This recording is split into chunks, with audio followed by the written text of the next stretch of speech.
Good morning. Well, good evening, maybe, where you are. This is week number 17. Due to bright sunlight, I've had to change my location today because of the house full of kids and grandkids, and so I'm accommodating here in my office.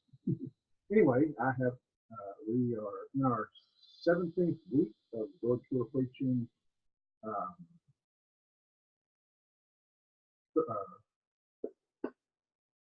course on Old Testament introduction. It reminded me of that introduction to the Old Testament.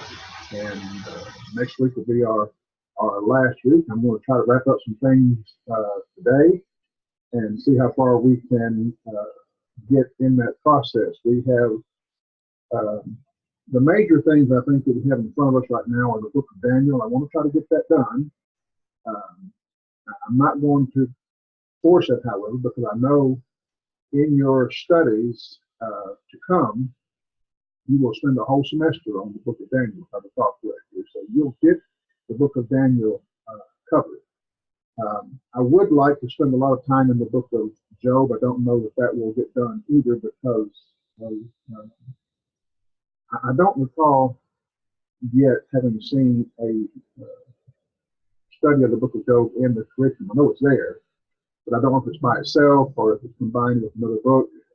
So I don't know really what I need to do for you there, but I will try to address the book of Job either tonight in our lesson or in next week's lesson. But it won't be an exegesis of the book. It will just be as we've been doing an introduction to the book. And like I told you in the beginning, I'm not a big fan of introductory work. When I was a kid in school or a young person in school, those are the classes that bored me to tears because I wanted to hear what the whole message of the book was. I wanted to get into the details of the book and the introductory parts of it, who wrote it, when they wrote it, the critical data of it, or higher criticisms, concerns about it. All those things were, well, I didn't care for it. But I want to justify the school here. It's an important part of the work. It's because the student doesn't want it because they have an immediate application for it. And that's the reason we don't want it sometimes, because we don't see an immediate application for it. It's still necessary, and it's not something that you'll draw on every day of the week or in every sermon that you preach, but to have that knowledge in your mind, to keep the connection of Genesis to Ezekiel to Malachi to Matthew to Revelation, to see that how those things connect, it's important. And I don't want to take away from that by my remarks saying that I don't like introductory work. I don't like it. But sometimes we have to take medicine to get better. And I'm going to, just a minute, block out that sun because hang on just 1 second.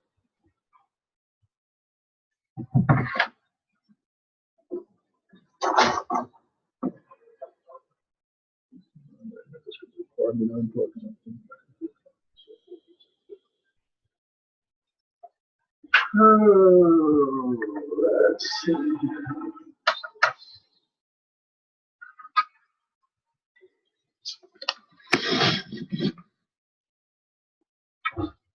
Okay, maybe that'll help us a little bit. The sun up our face. I don't know if it's how it's going to affect the actual video. Anyway, what I want to do today is try to wrap up, like I said, some of the things that we've left undone in our studies thus far. I admit willfully that I am not the best instructor and have not done proper justice for this class, and I apologize to you for that. But we've done the best that we could for in the time, and we're just laying foundations here that you will build on for the rest of your life. And hopefully, in some small manner, some small way, I have been able to be helpful in your laying of that foundation. I know we haven't been complete in it, and I apologize to you again for that, and I will do the best I can to wrap up as much as I can today. So to go to that chore, let's move on into our study. We want to talk about the book of Proverbs. In the Old Testament, there's a section of the Old Testament that's neither law nor prophet. They are considered the writings. In the Proverbs, or the wisdom literature, falls within those writings. Job, Psalms, Proverbs, Ecclesiastes, Song of Solomon are in the writings. Interestingly, the book of Daniel, in the Hebrew Bible anyway, is also considered a part of those writings. He's not considered a prophet. He is a prophet, but it's not considered one of the prophetic works like Ezekiel, Jeremiah, or Isaiah, or even Micah. The Ezra, Nehemiah, Esther books are also considered in the writings. They're neither law nor prophet. They're in the writings, or in the section of the people is called the writings. Jesus referred to the law, the prophets, and the writings. And his teaching there on the road to Emmaus, I believe, speaking to those two disciples. So the book of Proverbs falls within that category of the writings. It's not law. It's not prophetic. It is a book of common sense, and it's a very different kind of book than really any other book in the Bible. You'll find some similarities, and some or several of the books. For example, Genesis, Exodus, Leviticus, Numbers, Deuteronomy. There's a lot of similarities in those books because their purpose is pretty much the same. The historical books of Joshua, Judges, Ruth, 1st and 2nd Samuel, 1st and 2nd Kings, they're very similar books. They're written in dialogue type of, not dialogue, but a documentary type of writing, and they're very similar in content and context. The same with the prophets. You'll find, although their messages are different, the ultimate message is the same, but the point in their messages was different. Prophets write much the same. They use different styles, of course, because different personalities were used. The book of Proverbs kind of stands by itself in the Bible. You don't find anything in the book of Proverbs about making sacrifices. You don't find priests or Levites mentioned in the book of Proverbs. And this is actually typical of a lot of maybe all of the wisdom literature. You don't find a lot of this in Job. You don't find a lot of this in Psalms. You don't find a lot of this in Ecclesiastes or Song of Solomon. These books are different than the book of Leviticus, for example, or the book of Matthew or John, for example. But here in the book of Proverbs, we'll find many sayings, common sayings, which really, you might say, everyone knows. A smart aleck young kid might read a particular proverb and say, well, duh, who didn't know that? Take, for example, Proverbs chapter 10, verse 15. The rich man's wealth is his strong city. The destruction of the poor is his poverty. In other words, the reason the poor man has a bad life is because he's poor. The reason the rich man has a good life, in his estimation anyway, is he's rich. So the rich man's wealth is his strong city. That's where he puts his security, is in his wealth. The destruction, however, of the poor, the pain and suffering of the poor is in his poverty.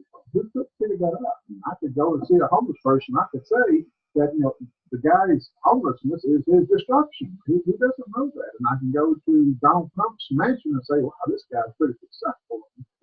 Got lots of money. His wealth is his strong city. Duh. Well, that's right. They are common sense saying. Most of them are. In Proverbs chapter 21, verse 9, it says, it's better to dwell in the corner of a housetop than in a house shed with a contentious woman. Well, that's right. Duh. Which is going to make you happier, to be on the corner of your housetop, or be in a room with a woman who is contentious, who is constantly just at you for whatever? Better to be by yourself than with a contentious woman. Who doesn't know that? Well, the person who doesn't know that might be the young person for whom Solomon is speaking. Here, let me tell you the facts of life. Let me show you something that's going to help you make it. Don't be with a contentious woman. And the proverb about the wealth in his strong city and the poverty in his destruction, don't take that as a knock against poverty necessarily, or a encouragement to go and be wealthy, because this book is not about being wealthy physically speaking. It's about ultimately being wealthy spiritually and have a relationship with God. And if your dependence is upon physical wealth, if wealth is your strong city, if someone takes that strong city from you, if your strong city is taken, what do you got then? What do you got nothing? And that's the sense of the proverb. And so it's not always as duh as you might think. There's sometimes deeper meanings to be found in them, and it takes wisdom and discernment, or a training in wisdom and discernment, to maybe understand these. Sometimes the proverbs have a shallow level of understanding, but there's also deeper things that you can get from the Proverbs. And don't forget that as you study the Proverbs, you'll read one when you're 20 years old and say, wow, that's pretty good. And then you'll read it again when you're 40 years old and say, wow, that's pretty deep. And it's a different meaning altogether from what you've got from the first. The book of Proverbs is a book that describes life as it is in reality. Life as it really is. It doesn't talk about life in church. It talks about life in the street, life in the office, life at home. It covers all aspects of life, not just what you do in Sunday school or on Sunday in church. It considers how you should live life through the week in every situation of life. If there was ever a book of life for instructions for how to do life, this is it. And I have, especially late in my preaching years, have tried to get elderships and teachers and parents and children to understand the value of this book. This should be an everyday part of our lives. I've told my congregation here, the congregation with which I serve here, to take the book of Proverbs. It's got 31 chapters in it. And so take the book of Proverbs and read a chapter a day. Every day, just read a chapter. November the 1st or December the 1st, read Proverbs chapter 1. December the 15th, read Proverbs chapter 15. December 18th, chapter 8. Get it? There's 30 days in some months, 28 in some, and so forth. But if you skip a chapter or two, 2 or 3 times a year, or 4 or 5 times a year, it's not a big deal. But if you will read every chapter, or read one chapter a day, every day, for every day of your life, every year, you will become a master in the book of Proverbs. So what I would encourage you to do is not just read that chapter. On the 15th of December, read Proverbs chapter 15. And then next year, on maybe next month, on January 15th, read Proverbs chapter 15 again, but focus on Proverbs 15, chapter 15, verse 1. Read the whole chapter, but just on the that day, on the 15th of January, focus on verse 1. How to gain some depth or perception to that topic. Don't just read it, but read it with intent. Read that verse with intent. Read the whole chapter, but go back to verse 1 and say, let me think about this. What was he saying? And then maybe next month on the 15th of February, focus on Proverbs chapter 15, verse 2. And then later on, 15, verse 3. Or maybe in your study time, take a couple of Proverbs on that day, on that particular chapter. But eventually, get past just reading the Proverbs and get to the point of where you are absorbing that proverb. And then when you have children or grandchildren or people that you serve in the congregation, you can, when the situation is appropriate, you can bring up that proverb. So let me tell you about what Solomon said here, what the Spirit of God said through Solomon here. Get to know the proverb. It's truly essential to your life. Again, if there ever was a book of instructions for this life, that son getting here, for this life, it is the book of Proverbs. It's a book with which every parent, every eldership should be well familiar. It's a book that helps us to understand not what we're saved from. That's much of what the Bible is helping us to do. But this is helping us to understand what we are saved to. Once you have become a Christian, here's how you can live successfully in this life. Now, Peter will talk about that too from another perspective, I suppose. But we have a spiritual obligation because we are spiritual people, but we also have a fleshly life to live in a fleshly world. You're not of the world, but you're in the world, Paul would teach us. And so we need to know how to live in the world. The book of Proverbs is that instruction. There are spiritual guides for us to live in this world, as well in the New Testament, and they're not to be separated. And they,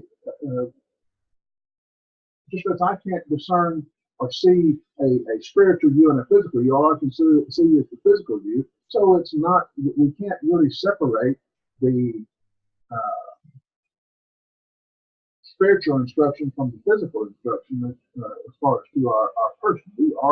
That is our person. We are spiritual beings in a physical body.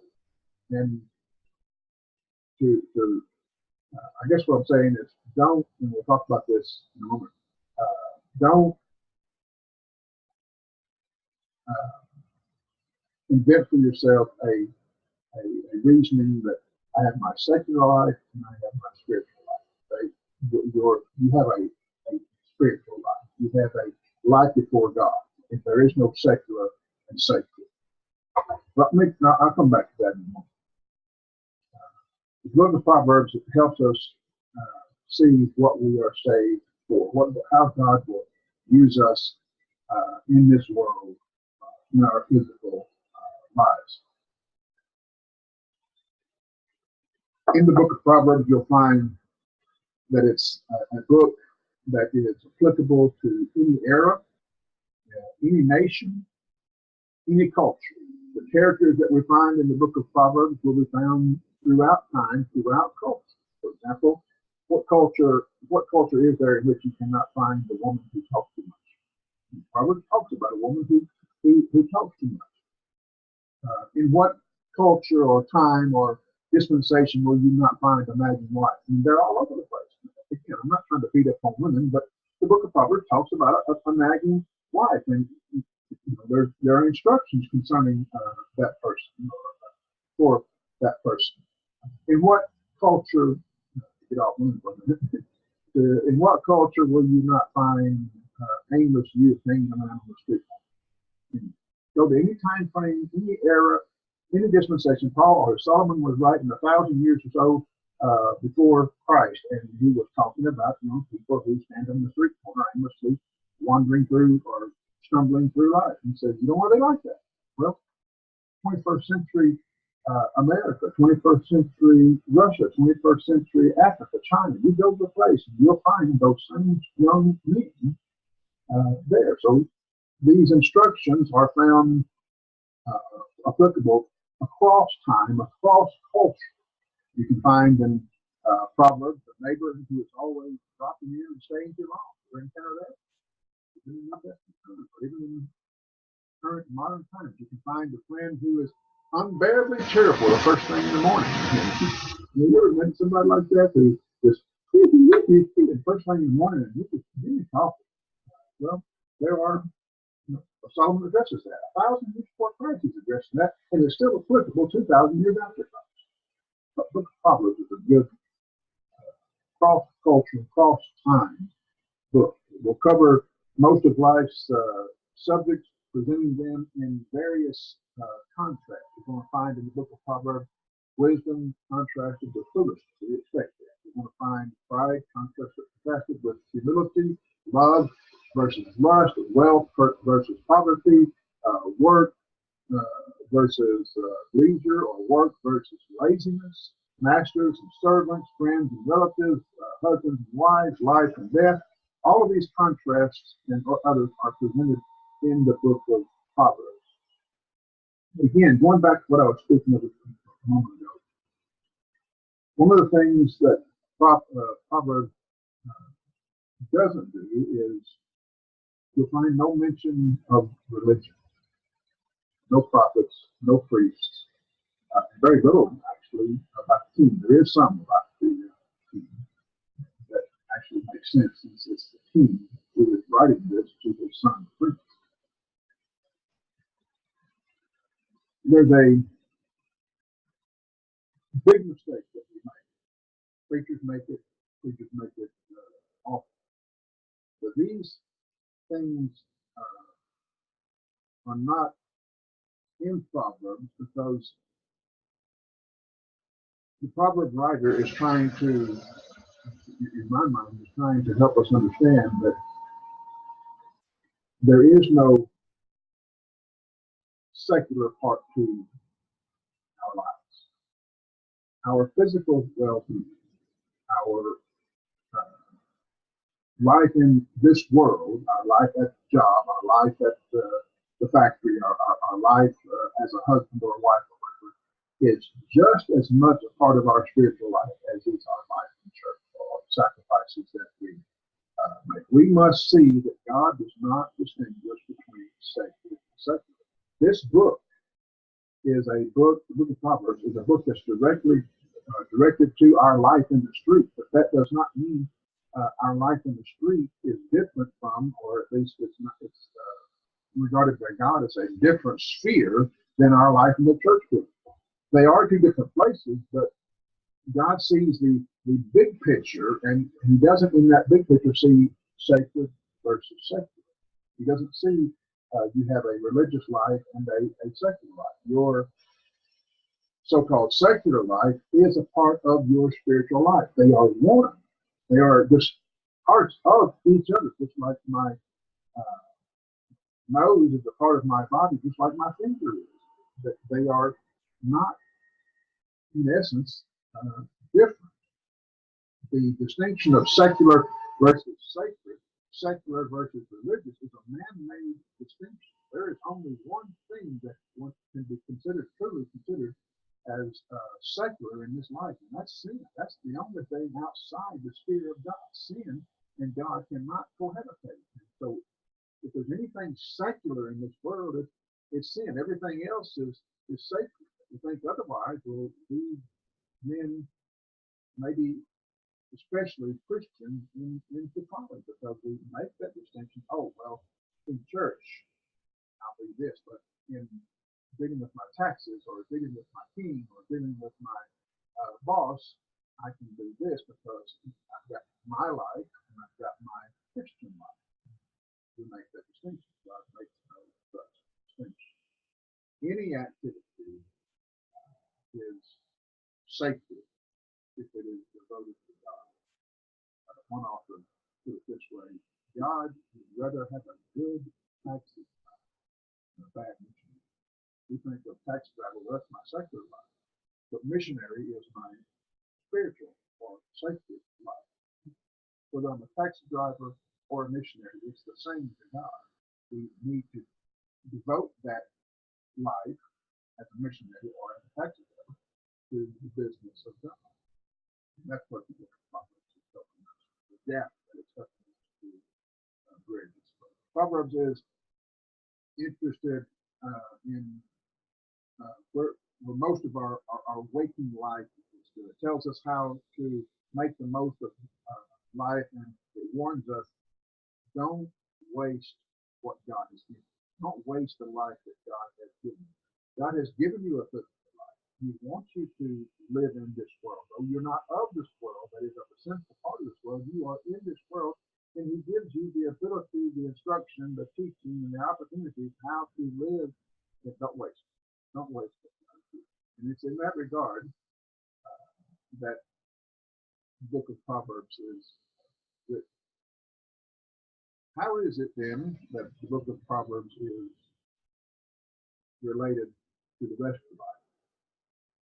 As theologians and as preachers, we look at the Bible, we go to book, chapter, and verse, we're trying to prove something about the seed redemption. We're trying to prove something about being saved or being lost, being right or being wrong, as far as scripture speaking.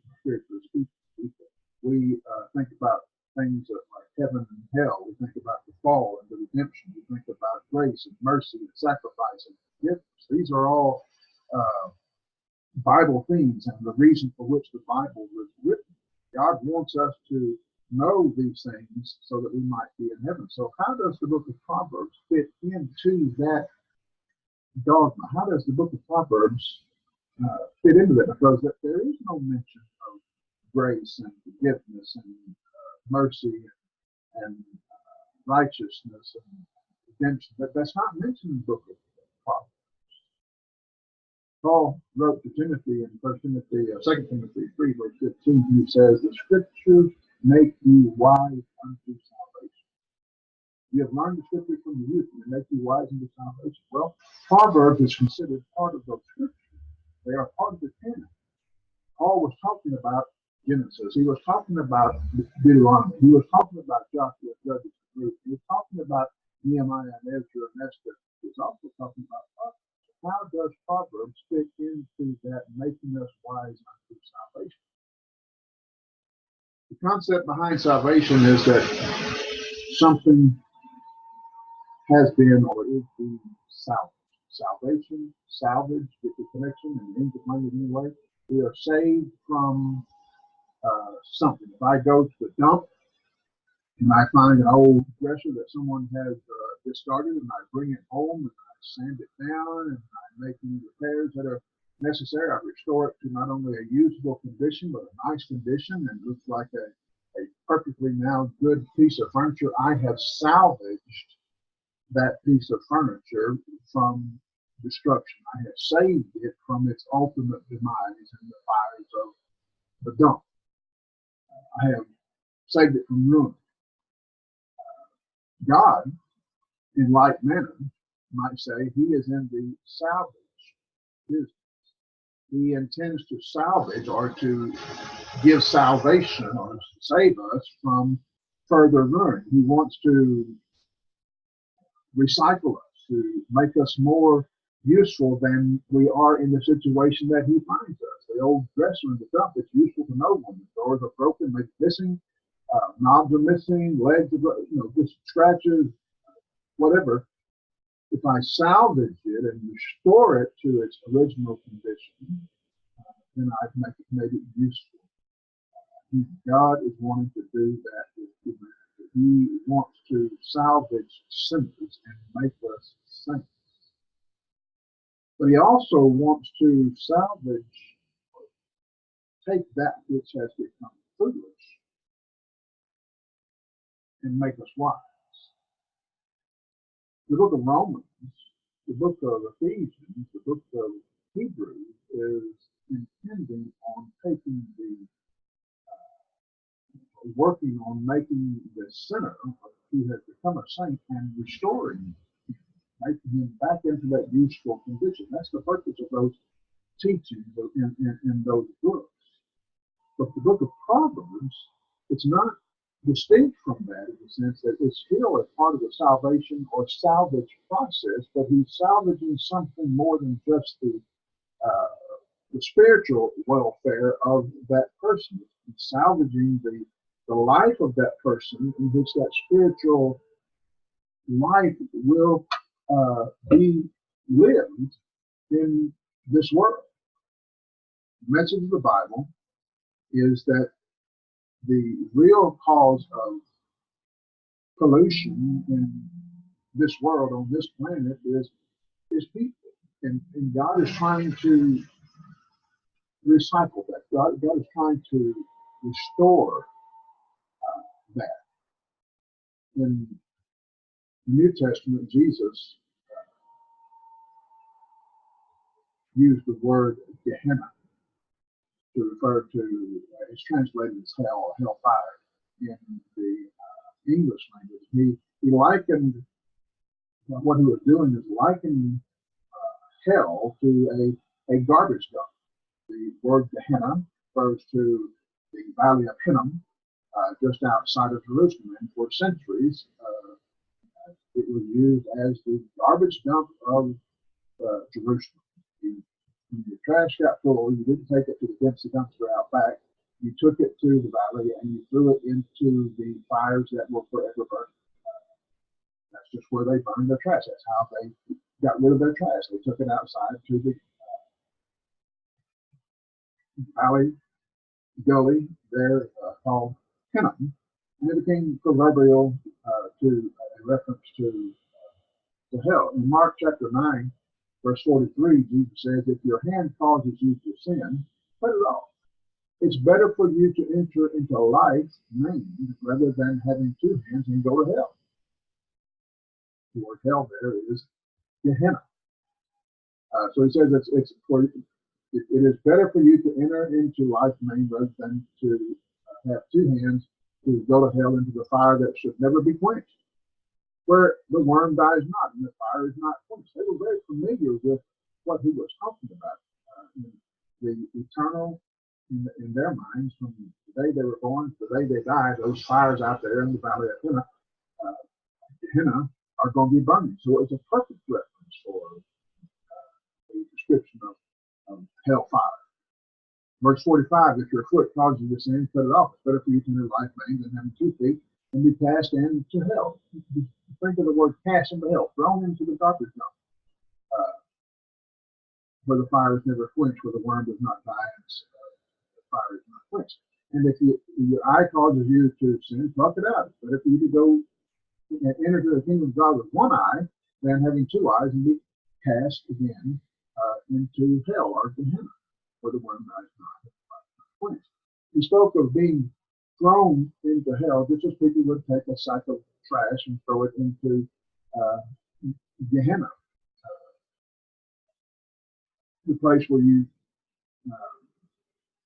throw away that which is good for nothing or useful for nothing. God is in the recycling business. He goes to, you might say, the fires of Gehenna, or to those people who are headed to the fires of Gehenna, and he said, wait, don't take him there. Let me see if I can restore it.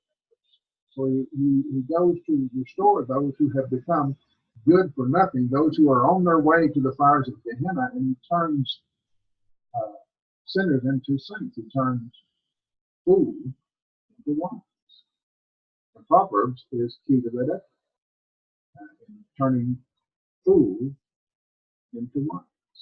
And it is the food who disregards the study thereof. Don't skip the book of Proverbs because it doesn't fit into your scheme of redemption.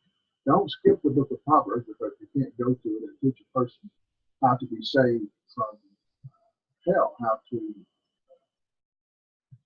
be a part of the church, because it does have very much to do with that, just from a slightly different angle than we normally see in the book like Romans, like that. Doesn't make it less important. It is extremely important. It makes us wise to salvation, as Paul says to Timothy, in that it tells us the sort of life that we are saved for, and reminds us about how to, the kind of life that we should be living once we have been saved from that gift of darkness. The author starts out by telling us that the book was written to lead us to wisdom. That's my purpose, he said. I want you to have wisdom. It tells us that the very first step to becoming wise is to have a fear of God, Yahweh. He uses the term Yahweh, or as it's used in the King James, or New King James, the word Lord or Jehovah. Some translations have it, but it's the Jewish God, not a reverence for deity in the sense of Egyptian deities or Assyrian deities. That's not what's going to make you wise, although some of those other religions would say so. Only the fear of Yahweh, a reverence for Yahweh, will make us wise. If we come to understand that Yahweh hates evil and that he is the true and only all-seeing judge, and that nothing we do, say, or think escapes his attention, then we will see our folly and we will see our need for his help in order to live the life that he desires for us to live. And that's what the book of Proverbs is about. I want you to see who God is, and I want you to know that he is watching you in this world. And if you follow these instructions, because they come from Him, and you know that He is the He is the only He, and it is He with whom we have to do, you will answer to Him one day, whether you want to or not. You will answer to God one day. Fear God, fearing Him or respecting Him, reverencing Him for who He is the first step to wisdom, because you can't get wisdom if you're not listening. If you don't believe He's who He is, or you don't care that He's who He is, you're not going to listen to what He has to say. Wisdom starts or comes from fearing Him, from asking for His wisdom, because we know that He has it, because He is the He. He is the only He.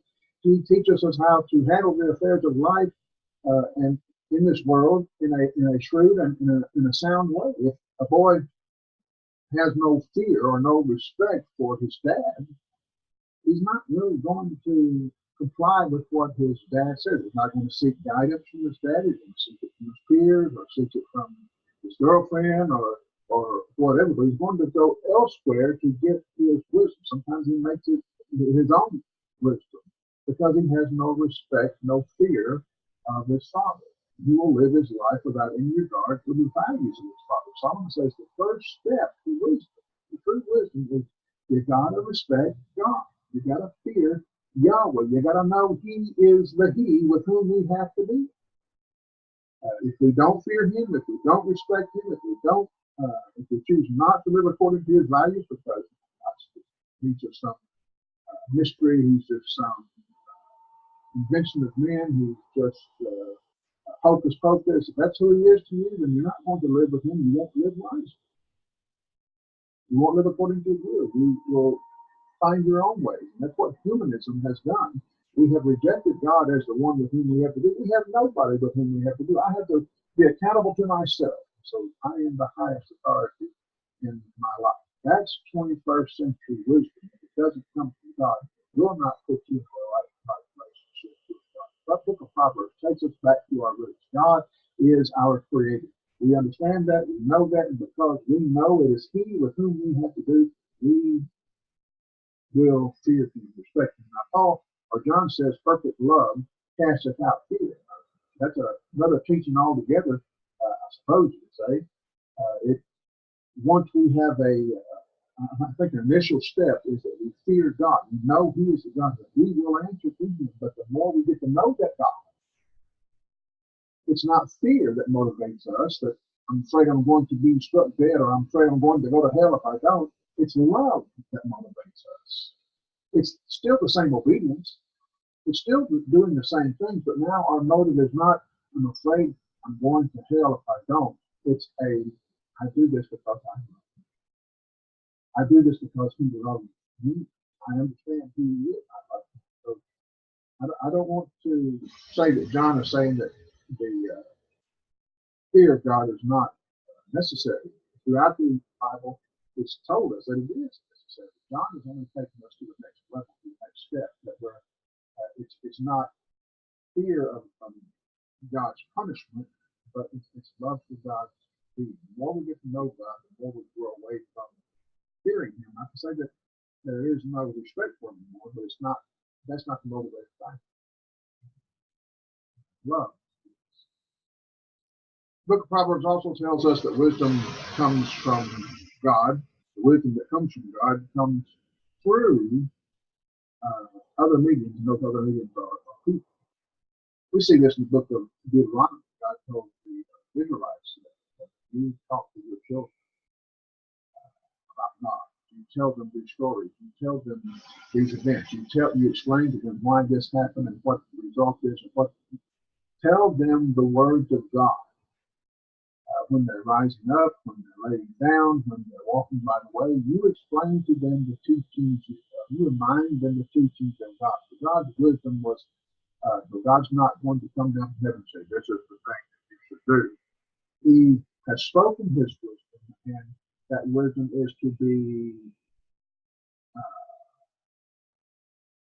passed down from generation to generation by you, by the parents.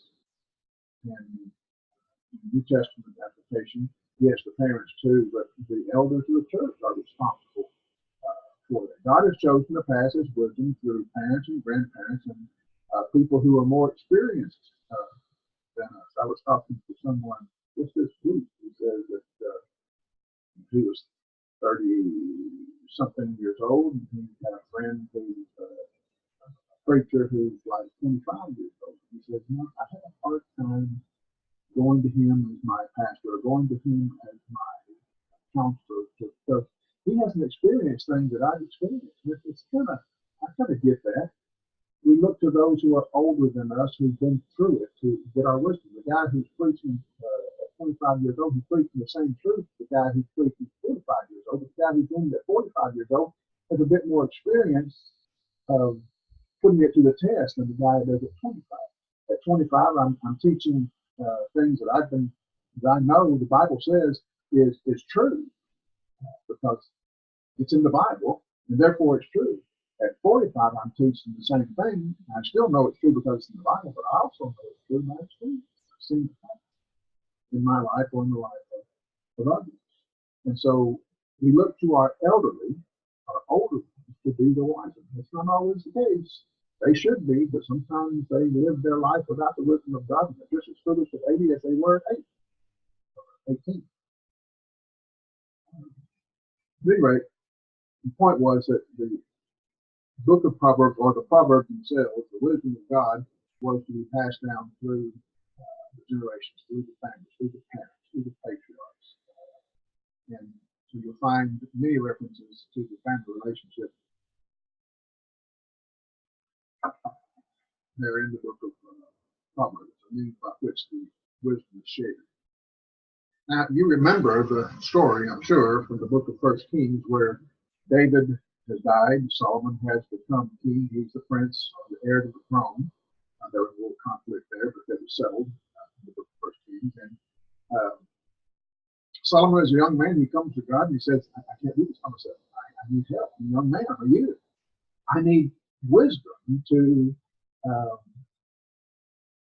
know how to lead these people, to be the king you want me to be. And God, in his admiration for that request, he grants Solomon a wise and discerning heart. Look in 1 Kings chapter 3. It says there in verse 11, and God said to him, because you have asked this thing and have not asked for long life for yourself, nor have asked riches for yourself, or nor have asked riches for yourself, nor have asked life for your enemies, asked for the life of your enemies, but have asked for understanding to discern justice. Behold, I have done according to your words. I have given you a wise and understanding heart, so that there has not been anyone like you before you, nor shall there be any arise after.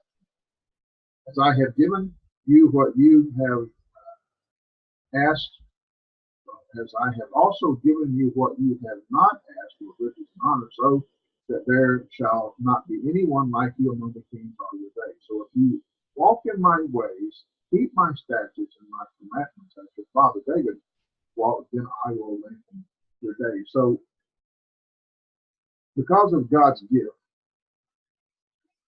to Solomon, his gift of a wise and understanding heart, Solomon's words in Solomon's day and throughout the centuries have been world renowned. Philosophers, kings, and prophets today, 2,000, 3,000 years later, still quote from the Proverbs. My son is just chasing me all around this room. I don't know if it's blinding you as far as the construction of the leaf. If it is, I'm sorry. Just don't look at the camera and listen to what I'm saying. Sorry. Because of God's gift, his words became world renowned and have been for the centuries in between. Unfortunately, Solomon had more wisdom from others than he did for himself. He wrote the Proverbs, he collected the Proverbs, he collected the wise sayings from all over the world, but he didn't listen to his own teaching. He didn't listen to his own preaching. Where is the wisdom, for example, in collecting 700 wives and 300 concubines? It is actually against what God said. Now remember the condition.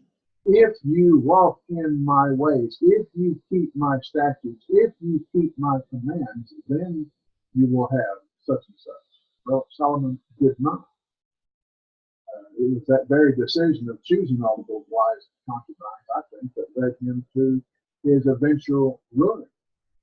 We cannot ignore the condition that God placed upon Solomon. I think even ourselves, this is yours if you walk in my ways and obey my commandments. Disregarding what God says is foolish. Christians must learn this as much as Solomon should have learned this. The writings of the covenant of God upon our hearts does not mean that if we that the writing of we're told that God writes His covenant upon our heart today. If we decide not to walk according to that covenant, that's not helpful. It's blind in you or not, it's blind in me.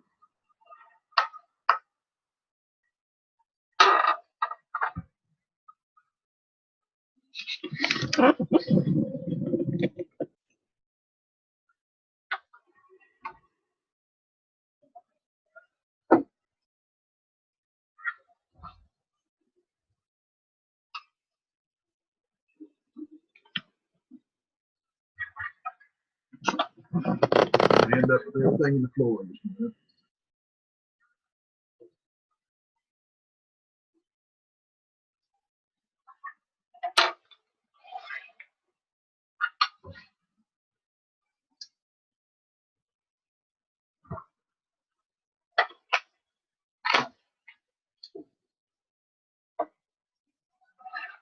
Okay. Rather than enough time chasing me, maybe the low way now. That makes sense. It's been chasing me around the room that way, so I think it's a little more.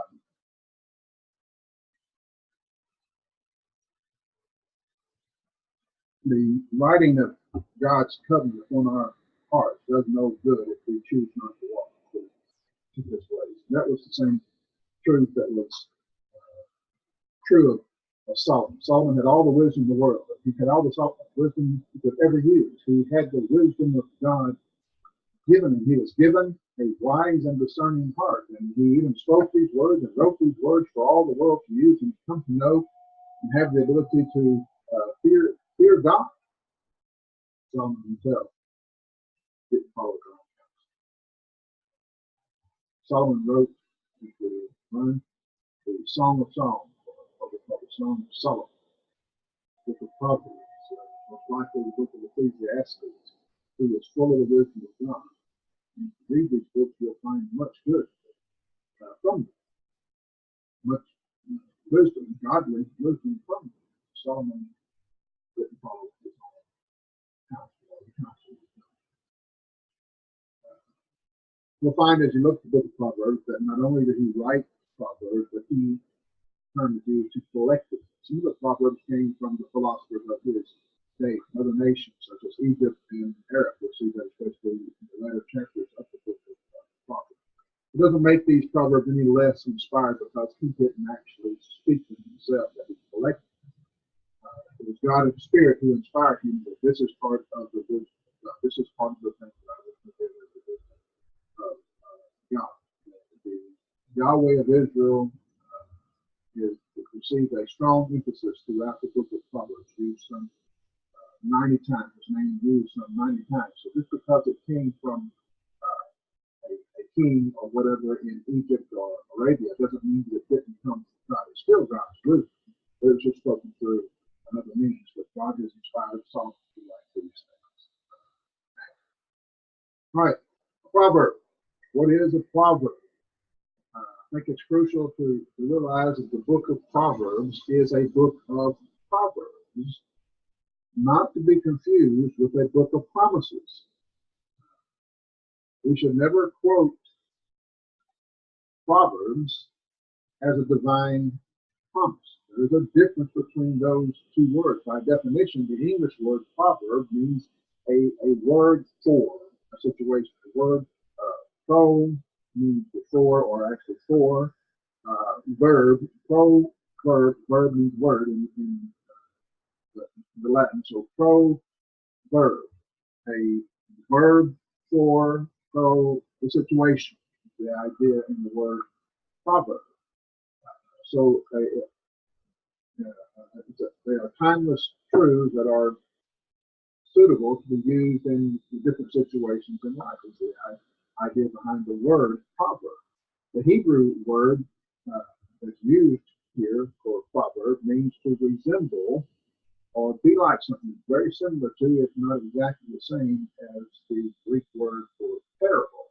Maybe the Hebrew word is for proverb is the word that they use to translate the word. The Greek word that was used to the Greek word. The Greek word parable is the word that was used to translate the Hebrew word for proverb. They're very similar in meaning. Jesus said, "The kingdom of heaven is like this, or the kingdom of heaven is like that." It's a proverb, saying that it's a similar thing. It's a general observation. The promise in this is an obligation. It's not an observation. It's an obligation. If I promise this, then I must do that. If God promises that this is the situation, that's what must be the situation. But these are not promises. These are observations. A stitch in time says not. It's not a biblical proverb. It's a proverb. If it is a proverb, it means that if you take the time now to address the problem, it will save you time later, because the later you wait to address the problem, the bigger the problem will become. A stitch in time saves 9.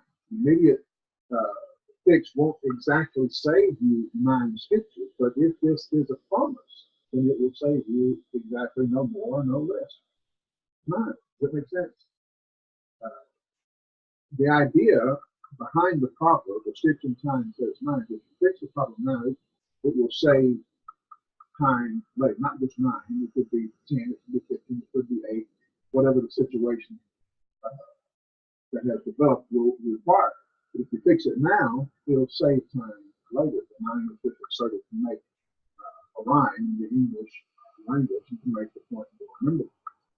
If this is a promise, then that 9 in the proverb must be exact. You say only, no more, no less, 9 stitches. Maybe I'm making this more complicated. Proverbs 26, verse 4 says, "Do not answer a fool according to his folly, lest you also become like him." Now, if this is treated as a promise, then you must never, this is the command, a promise, and an obligation, you must never answer a fool in his folly, or you will become like him.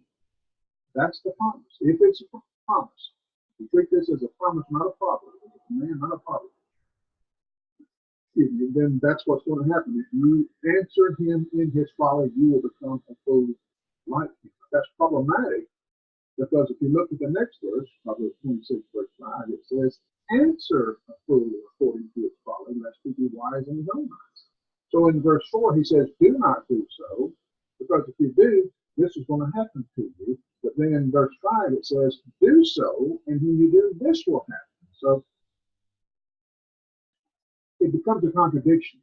If both of these are promises, then one contradicts the other. One tells us to do it, the other tells us not to. And one gives us a saying that says, "If you do this, this will happen." And the other gives us a saying, "If you do this, this will happen." Or, "If you don't do this, this will happen." So they become contradictory, and God's not contradictory. We're first told to do so and then not to, and different results coming.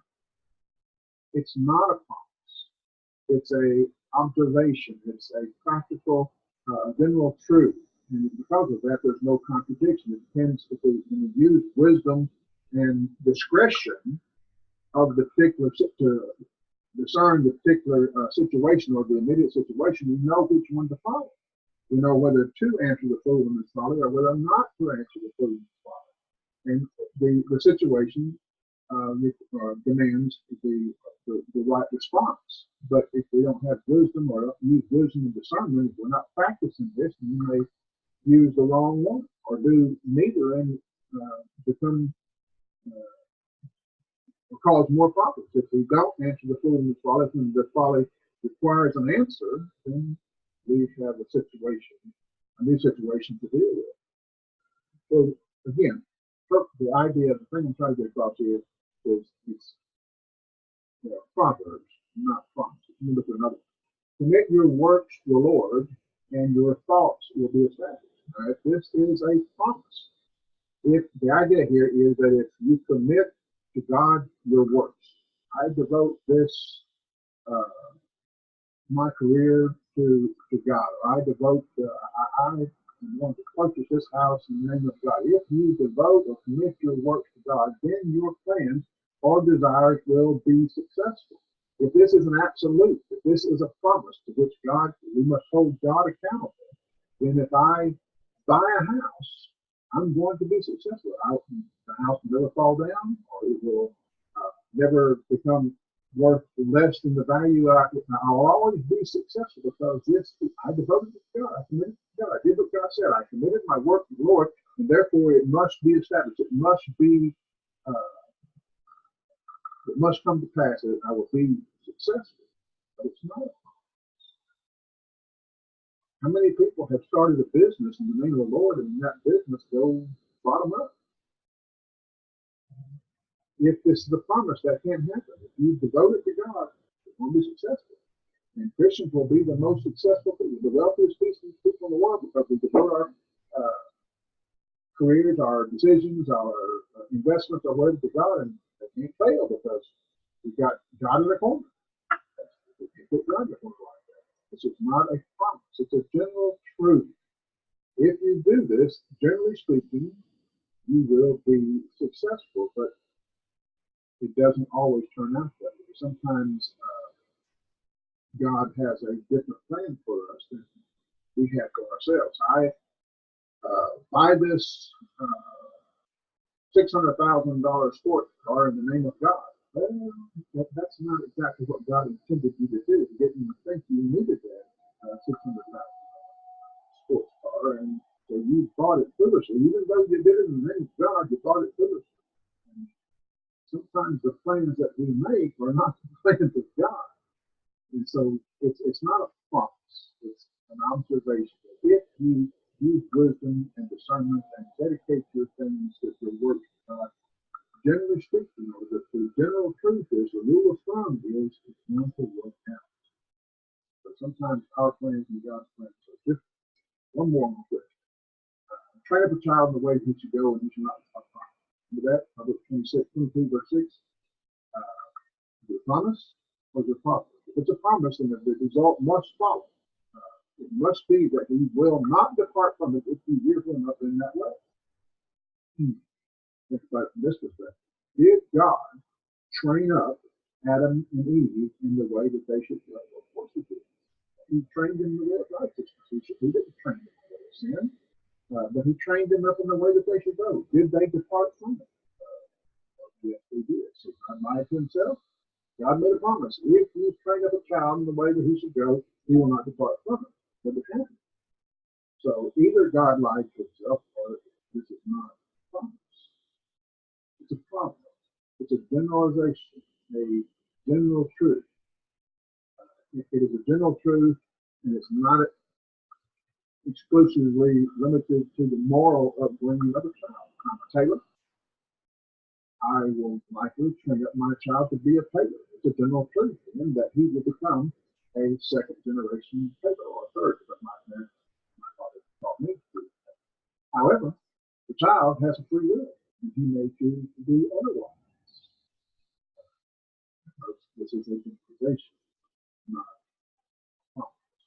If it were a promise, then there would never be any conversions from false religion, because if I'm a missionary and I go into the mission field to some pagan headhunting situation and I convert that person from that paganism to Christianity, well, I couldn't do that because he was raised to be a pagan, he was raised to be a headhunter, and that's the way he will not depart from that. sense of going to teach you. It's a promise. That's not the idea behind the Proverbs. It's not a promise. It's a promise. Proverbs were written in a poetic form. And there's a reason for that. Easy memorization. If I were to say to you, in advance of committing yourself to a course of action, carefully consider your circumstances and your options. You understand that. You understand what I mean by that, that you should carefully consider your course of action before proceeding into the circumstances. Consider the situation and the options and the results before you make your decision. What if I put it this way? There are certain corrective measures for minor problems which, when taken early on in the course of action, may forestall major problems from arising. Again, that's understandable. You know what I said, but what are the chances that you're going to remember that? But what if I said, look before you leap? I can remember that. It says the same thing that the other two statements made, but look before you leap is a whole lot easier than remembering in advance of committing yourself to a course of action. Consider carefully your circumstances and options. It's a lot easier than remembering there are certain corrective measures for minor problems which, when taken early on in the course of action, forestall any major problems from arising. Look before you leap. That's why Proverbs are written. Why they were. That's why they're called short, pithy sayings. Because they are easily recalled that way. Each proverb can be enunciated in a lengthy discourse. You can find commentators and preachers and so forth that will take Proverbs chapter 17, verse 2, for example, and they'll spend the whole hour talking about Proverbs 17, verse 2. And that's okay.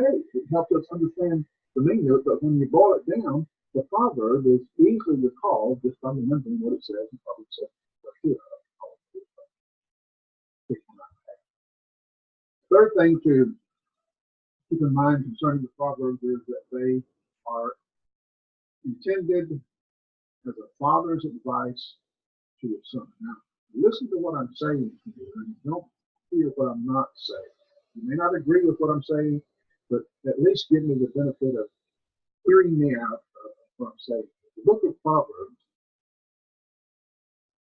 does not offer advice to women. It's a father talking to his son.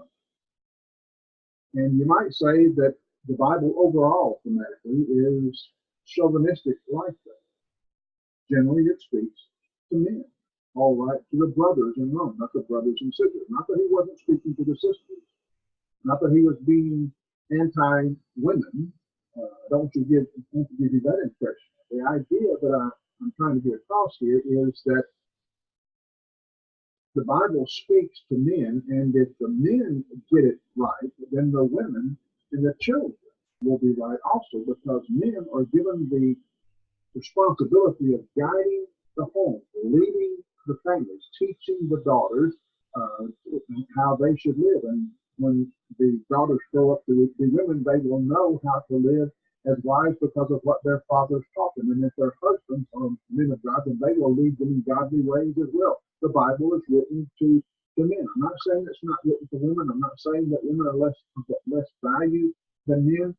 Please don't accuse me of saying that. I'm just saying that there is a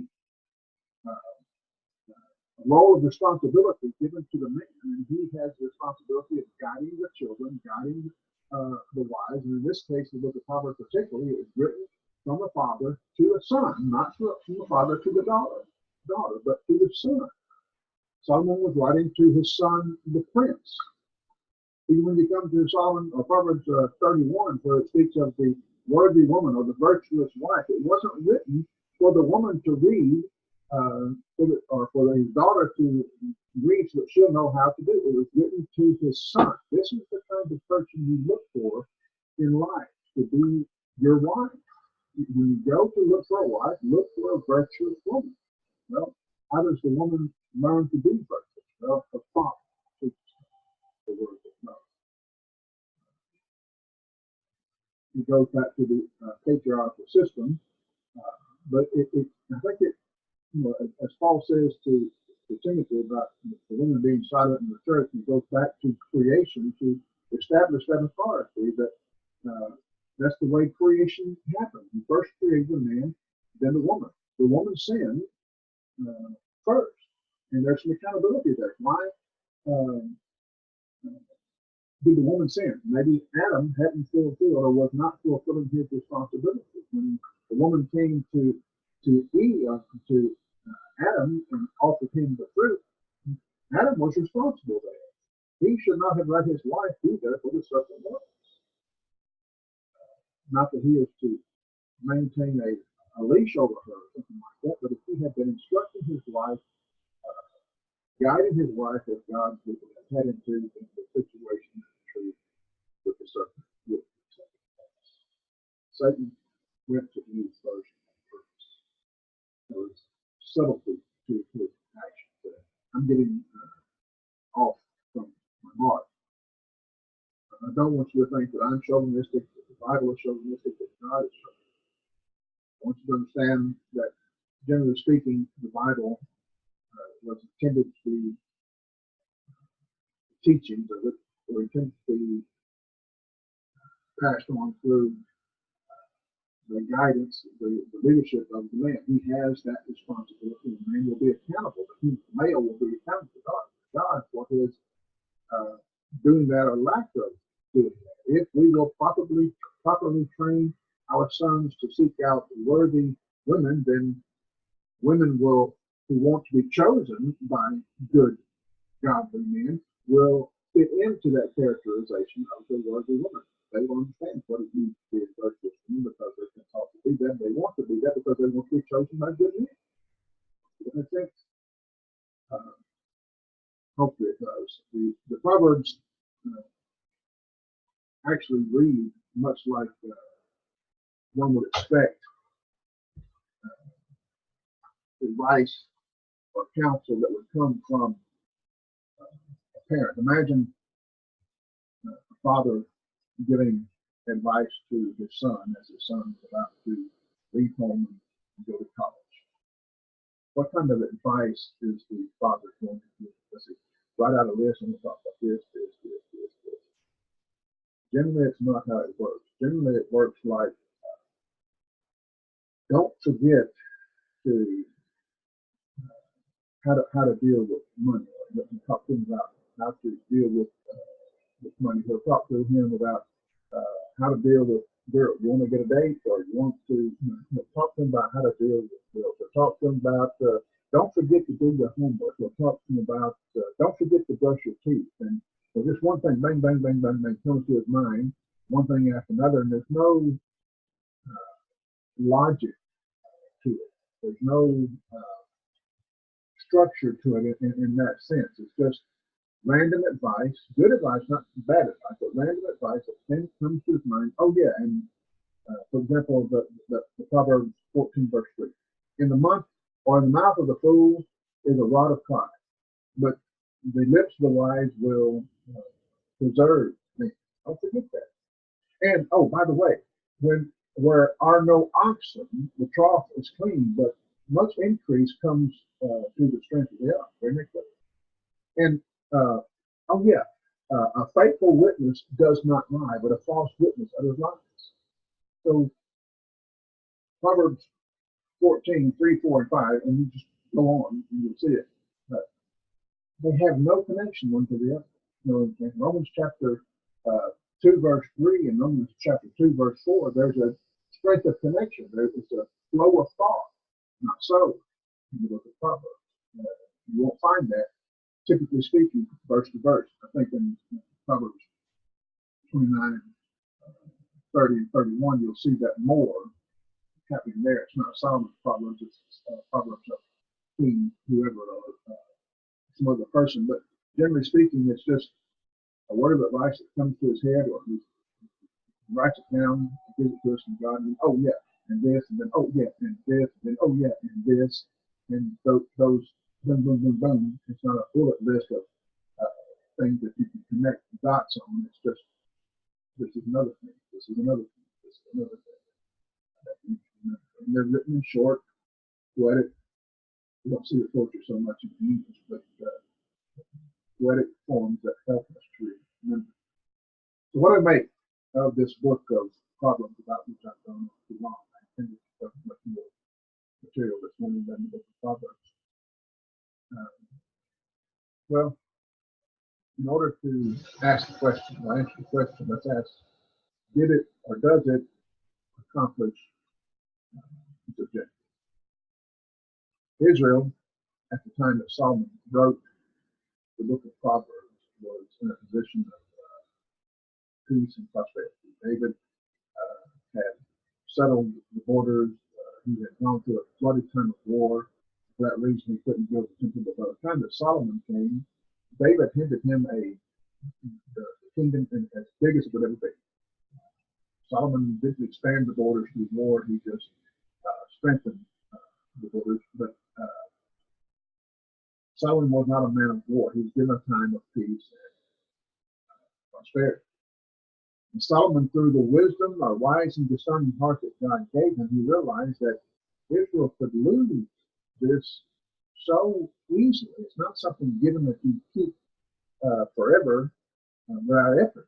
It could easily lose it. He didn't really realize that Israel actually would lose this because of his own actions or poor actions. He would be the cause of Israel losing the peace and prosperity that they had.